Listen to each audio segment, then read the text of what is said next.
my wife's a garage sale collector. She's at every rummage sale you'll ever see. She buys the clothes and never stops to check them. She just bags them up and brings them home to me.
Welcome to my channel. It's Clay's Collections, and I'm Clay of Clay's Collections.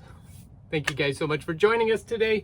We have another Goodwill bins haul plus a couple items from another sale that we stopped at, a garage sale that Cindy and I stopped at. Only picked up a couple items, and one of them is that awesome painting.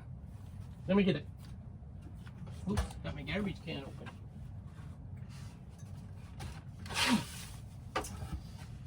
This is an original oil painting, and the lady told me the story behind it. Her dad was stationed in Japan in the 1960s, and he actually bought this, watched the person paint it, from what I understand. She's got the whole story on the back here. And yeah, 1966 in Japan. And this this picture was on display in the Tokyo Museum of Modern Art in 1966. So it does have a provenance to it, which is really cool. I love the picture. Just a beautifully done work. It does have a little bit of damage here and here. Could use a very good clean. It's very dirty as well. And the frame is just fabulous. I got that for $10. Can you believe that? $10. Awesome.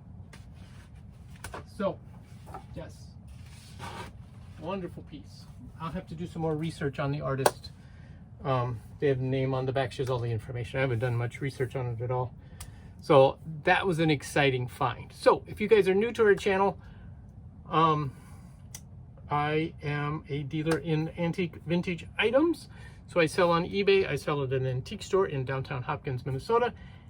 And I also have been doing whatnot sales. Now lately I've been doing a lot of jewelry, which has been doing good for me. So I will probably, and I have a lot that I need to get rid of. So I'll probably be doing a few more of those sales, as well as mixing in some holiday sales over the next few weeks. So be sure to tune in. It's Clay's Collections over on Whatnot as well. So you can type that in the search area and find our sales. And on Whatnot, we do our sales on Mondays at 6 p.m. Central Standard Time. A little thirsty today. All right, so what did we find? Oh, I picked up this little Czechoslovakian puppy dog paperweight at the exact same sale as the painting, and he was $1. So still got his little label on there, so he was cute. So I had to get a dog for $1. All right, we'll do some of the little things first. I got a number of books, so be sure to tune in for that if you like books. Some good valuable ones too. Found a bag of marbles. I do well with marbles. Like this one, I'll just sell the whole bag for like $3 or something, probably, for this whole thing of marbles. They're not old marbles, but I sell a lot of marbles at the antique store for some reason. Then I did find some really cool vintage Christmas ornaments.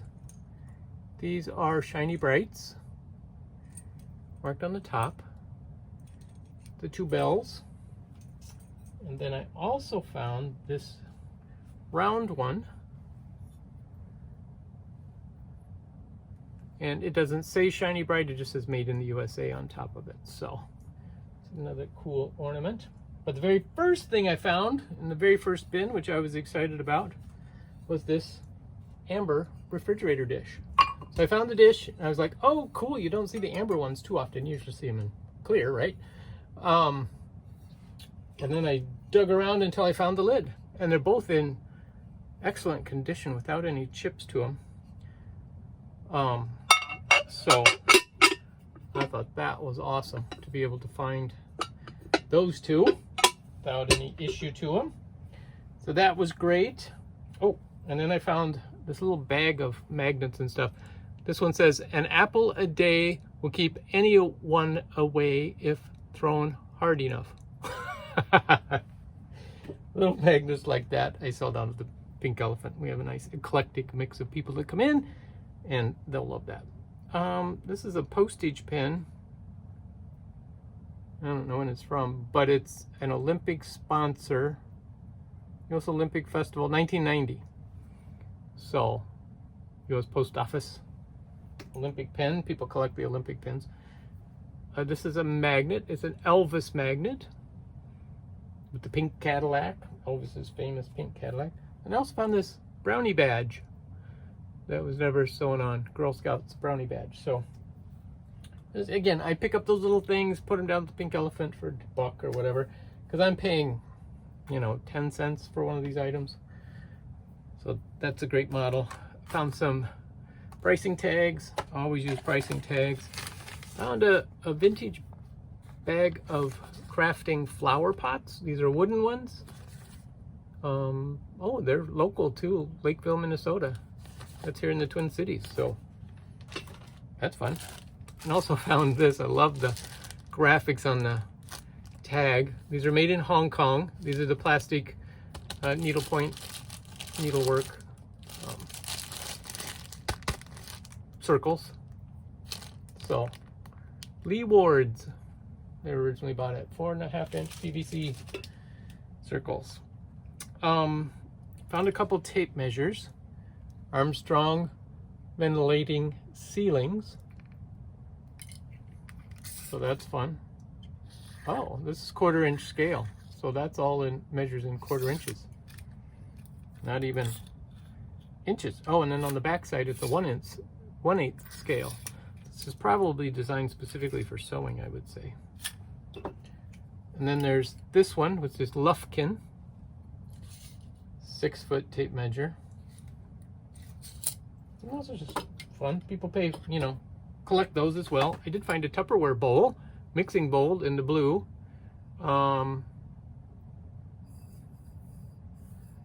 So needs a good clean. It is worn, but it's a nice little Tupperware bowl. Again, something like this, I paid 59 cents for it. Price went up. 59 cents. Probably put, you know, like $5 on this. Although this is an older one. But yeah, still, because the condition isn't the best. But people still buy them in that condition. Picked up some Band-Aids. We always need Band-Aids. Can't beat the price at the bins, that's for sure, because those weigh almost nothing. This was most unusual, and this is probably the item I spent the most on because it's all by weight now. But it's this pottery watering can. It's an actual watering can, so you can water with this. It's stoneware. It's marked MZ on the back. I haven't done any real research on it to see who the artist is. But it's wonderfully made. You know, they turned the pot and then pinched it to bring it into a spout, then added the spout and the handle. And yeah, I just love it. It's beautiful earth tone. So yeah, I don't know what I'll price that as. My plan was to put that down at the Pink Elephant at the antique store. I need more space down there. I got so much stuff to put down. Anyway, then I found these. It's a Jiffy needle threader, and this is for tapestry yarn, crewel yarn, or embroidery floss. So there are a couple things to show you how to thread the needles. So drops these. Good thing that didn't break like the last time I dropped that picture frame. Then there's this box, still in the original box. It's got, oops, it's upside down, angels on it. It says decorative ceramic angel huggers with graceful tapers. This is an Avon product from 1983, still new in the box. So it's got the candles. There's the candle huggers. And they're tapered candles. Yeah, pretty amazing. It's still in the original box. Something fell out of it. There it is. It's a piece of paper. I didn't drop it. It just fell out. Read carefully and save for future reference. There you go. That's the instructions. So we'll put those back in there. I love having complete sets of stuff, so the instructions have to stay with it. And speaking of complete, this is a handy adding machine. So you open it up, and here's the adding machine. It's a Chadwick. Somebody had a price tag of $40 on this thing. I was like, whoa, they're wanting a lot of money for this. I wonder if it's that valuable. And it looks like it came from a garage sale. And so you just turn these dials, and it gives you the answer. So and you just push that down to reset it to 0. So if you want to do 3 times 3, I don't know how it works. I guess it helps if you read the instructions, right? Plus or minus 3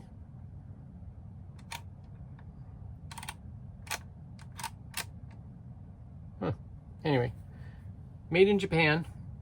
And there are some of these that have sold on eBay for $20, $25. None of them with the original box. I have the original box. So, $25 for sure for mine, right? I just have to figure out how to use it. Oh, and then the last item before I hit the books is, I found this vintage woven purse. It was probably originally a souvenir from like Hawaii or the Caribbean islands. And when I found it, it was really heavy, so I thought, oh, there's something in here. Let me open it up.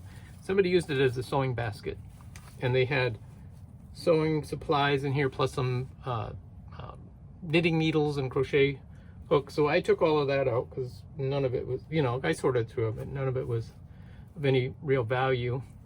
But you can tell on the inside it's older. There's still a couple pins left in there. But this type of stuff sells still today.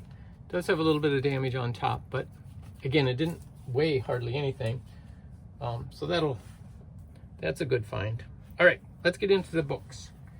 Some of these are, most of them are children's books, which again, I sell down at the Pink Elephant for $2 to $5, depending upon the book in the series. And I do really well. Like last month, I sold 39 books at the Pink Elephant. That's over one a day. That's a great, you know, thing. So I would like, hopefully I can do that every month. But for some reason right now, and I've sold a number on eBay in August as well. So books are going for me. So I'm focusing on books more than other stuff. So there's this golden book, I Can Fly. The little red caboose. Now the nice thing about these is they were not written and there's no names in them. That's why I grabbed these. There were some that had names, but I tried to grab the ones that didn't, and I missed this. This one doesn't have a back cover. So I don't know why I grabbed him. Oh, and this one is written in. So some of them I just grabbed and didn't really look at. So those two yeah, this one is not written in, and this is 1969 for this one. Just a Pet Parade. It's a nice Rand McNally book. Sherlock Hemlock, Sesame Street book, and this one is from 1972. Great little book. Little golden book about birds. Fox Jumped Up One Winter's Night. And The Elves and the Shoemaker. This is always one of my favorite stories as a kid. I don't know why I love that story, but I did. This How to Tell Time. I've sold multiple copies of this particular book. It's a great one to help kids learn how to tell time, even today. Let's Fly a Kite, Charlie Brown, and Four Little Kittens.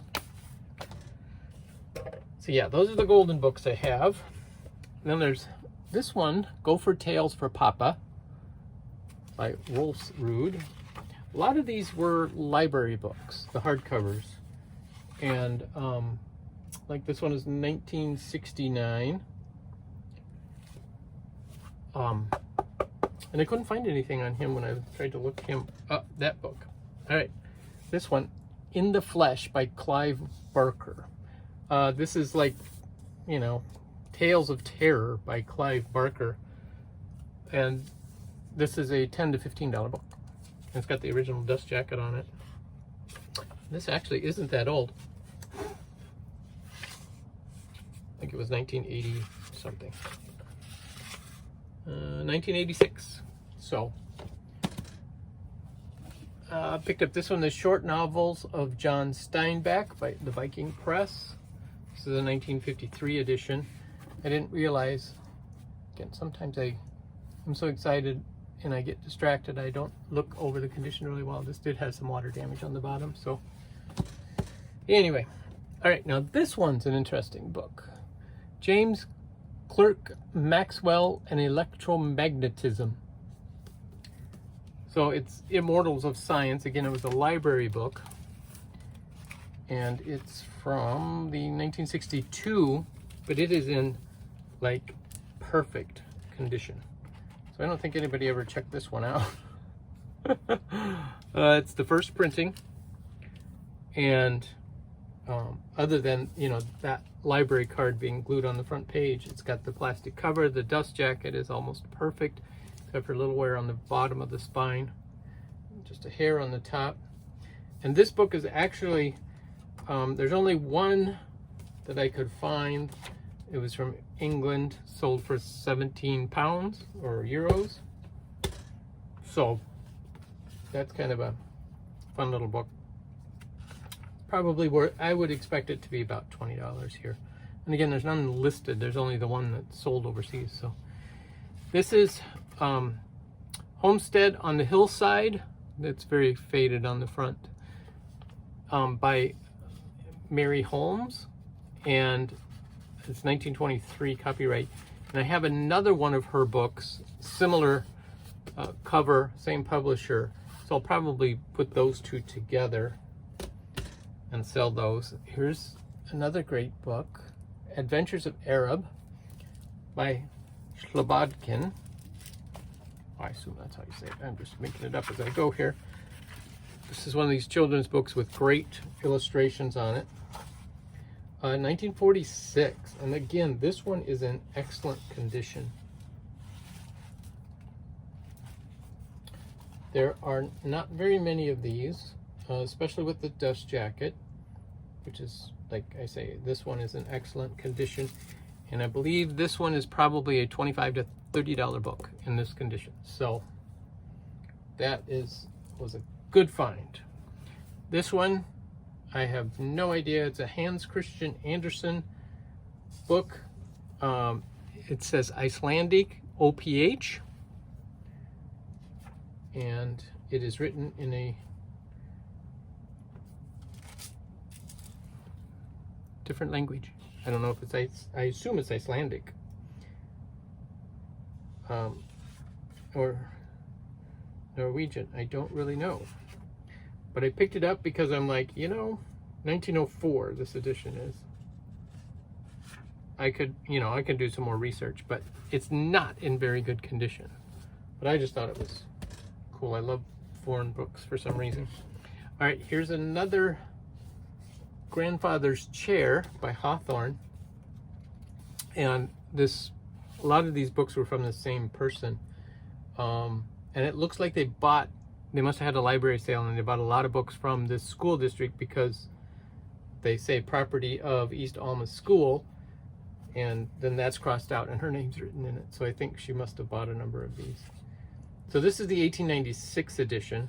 Again, it's in amazing condition given its age for that book, $10 to $15. Most of these books are going to be in that range. Daniel Boone, same thing. This is 1920s edition, I believe. 1926. Excelsior Literature Series. This is 1918 publication, just a small, very thin. Again, same person, because her name's in the middle of the book. She's got the school district crossed out, and then her name, Edith, written in the front cover. So I believe she must have been a teacher, because there were other books in there with her name on them that were teaching books. So this one I picked up as a reference postage stamps of the United States from 1847 to 1957. Oh, there's some flyers in here. History of the postage stamps. So just as a good reference book. I always say you can never have enough reference books in this business because you run across so much stuff. The Great Stone Face and A Rill from the Town Pump by Nathaniel Hawthorne. This one says Instructor Literature Series, again from that same school district. So her collection of books must have been donated. And so yeah, so these are just kind of a short story of theirs in a little book. Oh, there's a couple more golden books. Puss in Boots and Baby Animals. And this one, The Yearling, again, I try to look for classic titles, that most everybody's familiar with. Those are the ones I seem to do the best with as far as selling and selling quickly. The more expensive ones are the ones that few people have heard of and are the rarer copies, but I sell a lot of the, classics, shall we say. Now this one is interesting. The Yearling, obviously many of us are familiar with that, but this is the large type edition, which is a rare edition. Is it worth any more? I have no idea. But I like, at my age, I like the larger type editions. All right, Fly Red Wing Fly, rare copy, first edition. Again, this was a library book of the Mentor Public School, wherever that was. And this one is from, we're almost there, 1959. And this book, like I say, it's fairly rare. There were none listed on eBay. Finally found it on, it wasn't A-Books, it was Amazon. $45. Somebody was selling an ex-library copy, which chances are that's probably where most of them ended up. And so yeah, so this was the big find as far as books go. And then the last one I have is Norwegian Fairy Tales. Now what's interesting about this one, somebody wrote the word front in marker on there, because if you look at the spine and you'd pick it up, you'd normally pick it up this way, but that's the back of the book. So they marked front, so they knew where the front was. But the spine is right for the front here. So it's one of those odd things where the type could have gone either way.